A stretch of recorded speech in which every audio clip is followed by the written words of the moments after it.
Adams also went on to talk about removing these homeless encampments that are all over the streets of New York. He talked about this with the New York Times, but didn't really provide any details. It comes a month after he announced a plan to push or remove homeless people from the subway system there, after we saw those assaults and aggressive behavior. Joe, where are the homeless going to go, though? Because we're not hearing about a comprehensive plan to put them someplace or anything like that.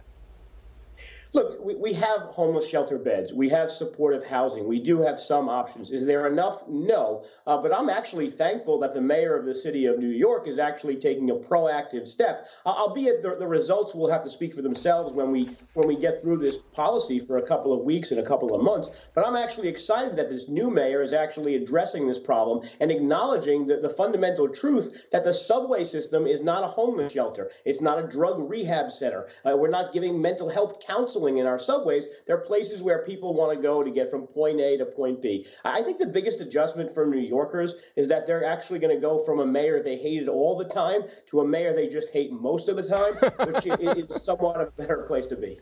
You think so? I think it is. Yeah.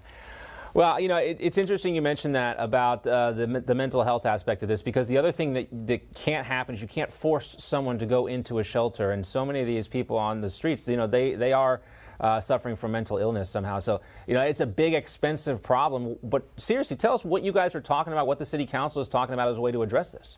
Because it's happening in cities all over the country. But to your point, John, there's a false moral equivalency on the left that by tolerating people with mental illness, drug addiction, who are dangerous to the public, and tolerating them in our subway system, we're somehow failing morally. We're failing morally because we're not getting those people treatment. We're failing morally because we're not arresting criminals. We're not failing morally by tolerating these people who are interrupting the lives of 8 million New Yorkers day in and day out who go to work. So, yeah, we could always have that conversation where, and it's true, we do need more options. I hate to be the Republican who says we do need some more social safety nets, but in a city of 8.8 million people with a number of people who have mental illness and drug problems, you do need those services. We just don't have to tolerate them in our public parks, in our public spaces, and in our subways. Well, that's why I have you on, Joe, because you actually have to govern, which is different, of course, than politicking. And, you know, people need to know. This is an issue. I know I was in Atlanta flying to the Commerce rally with President Trump, and they have this right in the middle of downtown Atlanta on the connector where 75 and 85 come together. There are homeless encampments there. You see it in Washington, D.C., too. And you didn't see this stuff 5 years ago. It needs to be dealt with. The question is, how are we going to do it? And, you know, you can't just have a $30 trillion deficit like the federal government can. You know, you got to address these things. And, you know, this is a conversation playing out in cities all over the country. And I am interested, I think we all are, about hearing conservative solutions to these problems that were caused mostly by liberals. Yeah, and the solution is certainly supportive housing. It's a model that is better than sort of the old shelter systems. It's a model that's better than the short-term drug 30-day wonder programs that we also often have.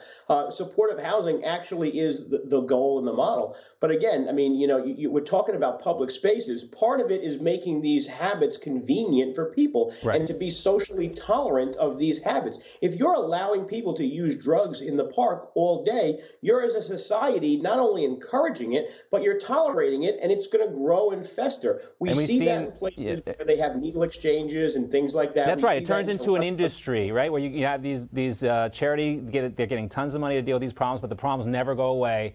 So you have to ask, what's really going on here? Why is this not working? Throwing good money after bad. Great to see you, though. Councilman Joe Borelli from New York City. Thanks for your time, sir. Thank you.